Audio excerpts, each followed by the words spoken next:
welcome to my channel. My name is Maddie, and I'm going to call this Houseplant Hangs. I'm not 100% sure yet. This is my first video, so we'll see how it goes. I thought I would start this channel because I haven't been able to find a lot of Australian plant bloggers,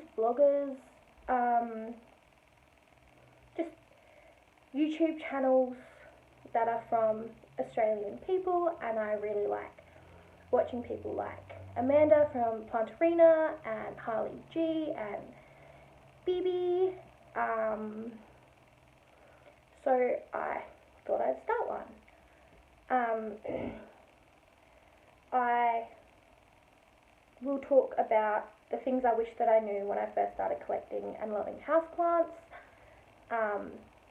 What got me started was I was super depressed, and I went to see a psychologist who suggested that I get something to take care of other than myself.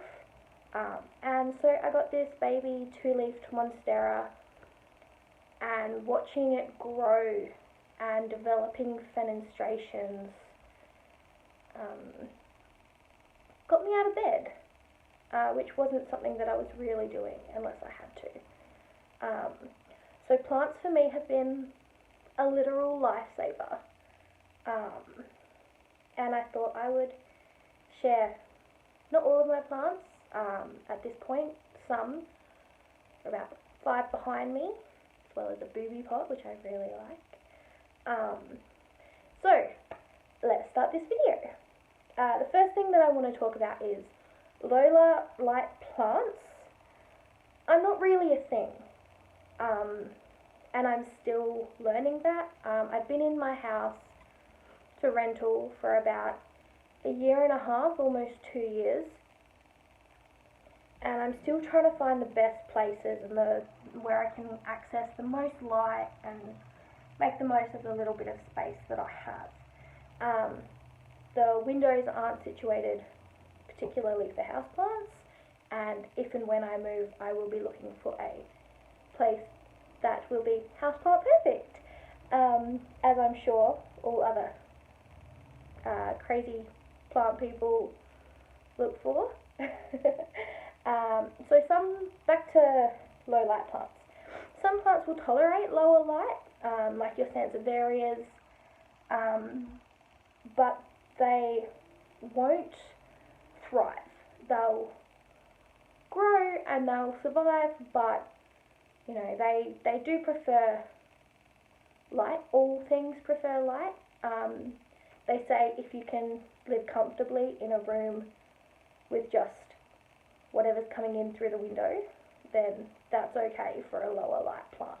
You wouldn't want to stick it in a dark corner and, you know, hope for the best, because the best wouldn't happen. So number 2. Now, I learnt this recently the hard way. I brought home a mealybug on a Hoya, of all things. So look for insects and bugs when you are buying plants. Prevention is better than a cure, but there are ways that you can treat an infestation. So you've got things like pyrethrum,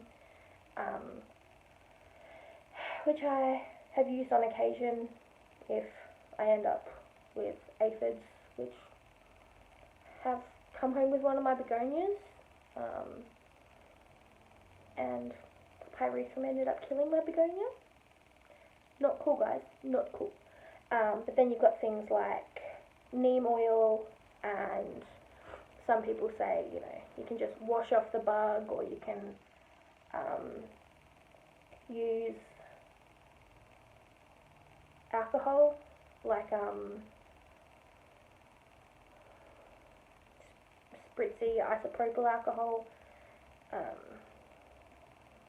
So, you know, we do get hitchhikers, which is unfortunate, but they're not a death sentence for the most part. You can control it and you can deal with it, and, you know, quarantining your plants when you bring them home to make sure that if there is an infestation, that it doesn't go through all of your plants, and to just deal with them while you can. Um, so moisture meters, point number 3. Moisture meters, they've had a surge in the last, gosh, I think I found out about them about 6 months ago, and everyone was like, get a moisture meter, get a moisture meter, get a moisture meter. And so I did, because, you know, I like to love my plants, sometimes a little bit too much, and overwatering is not good for your plants, but neither is underwatering. So getting this moisture meter, I've been able to probe the soil, and oddly enough, some places are super moist and other places are like bone dry, and so I'm trying to be able to find a way that I can water my plants thoroughly, even though I do a lot of bottom watering, like butt chugging is a thing that, a bit of a plant meme that went around a while ago, if you're aware of that. Otherwise, that's just where you put, like, get a bucket or in your sink, like I don't have a bath, some people put them in their baths. Put some water in and then leave the plants to soak. Sometimes I'll put all of my plants in the shower and I'll just give them a water that way. And then my partner comes home and he's like, why is there dirt in the shower? And I'm like, it's plant day, babe. Could you be mad at this face? Absolutely. And he is. Moving on. Seasol isn't a fertilizer. I had no idea. I've only just really started, probably last growing season, learning about fertilizers and soil conditioners, which is essentially what Seasol is. It's basically like taking a vitamin. You'll get nutrients and it'll be all good, but it doesn't compare to like fresh fruit and veg and filling your body with good nutrients and that sort of thing. So what things like Seasol do will stop the plant from going into shock. If you do transplant or if you bring it home and it doesn't seem very happy, you can give it a Seasol soak, and that'll help, possibly, depending on what the issue is with the plant, bring it up and make it a bit happier, but it's not going to help with growth. That's where your thrives, and you can get fertilizers with seaweed components in it. And yes, it can smell, but you wouldn't want to do it inside. If I fertilize, will fill up a large clear plastic tub with water, pop some fertilizer in it, and then just soak my plants and then change over the plants and add in new ones, and I make a day of it, which is what I'm doing today, because as far as I'm concerned, spring has sprung, and I'm super excited, and I can't wait to see the new growth that all my plants are going to get. So, point number 5 is do not put plants directly into a cover pot. I have killed many a plant, not realizing that drainage holes were needed, or that you couldn't just put in pebbles,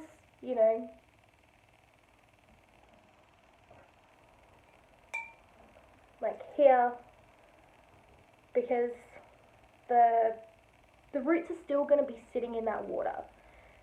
Now, this pot does have a drainage hole, but I still use it as a cover pot.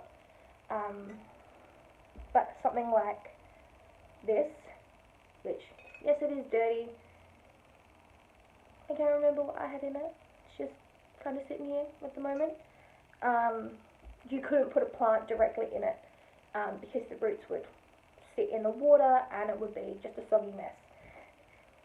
This is one that I planted something directly into, and I killed it, of course. but now I know better. And my final thing that I am still sort of learning about, again, because I don't have great light everywhere, and I have 3 good windows in my house out of, I think, 7 or 8, and they're not very big windows either. Let the plant acclimate to its spot as well as its environment. So when you bring home a plant from a nursery, it's happy, it's cozy, it's, you know, doing its thing for however long it's been there, or, you know, however long it's been in its starter home. And when you bring it home, that's going to shock a plant. It might be giving it a lot more light than it's used to, or might be colder than it's used to, or not enough humidity. So you don't want to necessarily make any big changes on that plant until it has acclimated or acclimatized. Give it a couple weeks, let it find its feet. Obviously don't put it in direct sun because you'll burn it and be, oh, she'll be right, mate, and just leave it there. No, that's a bit silly. And on this topic, I don't always repot my plants as soon as I get them, but I will if they're in peat. I really don't like peat.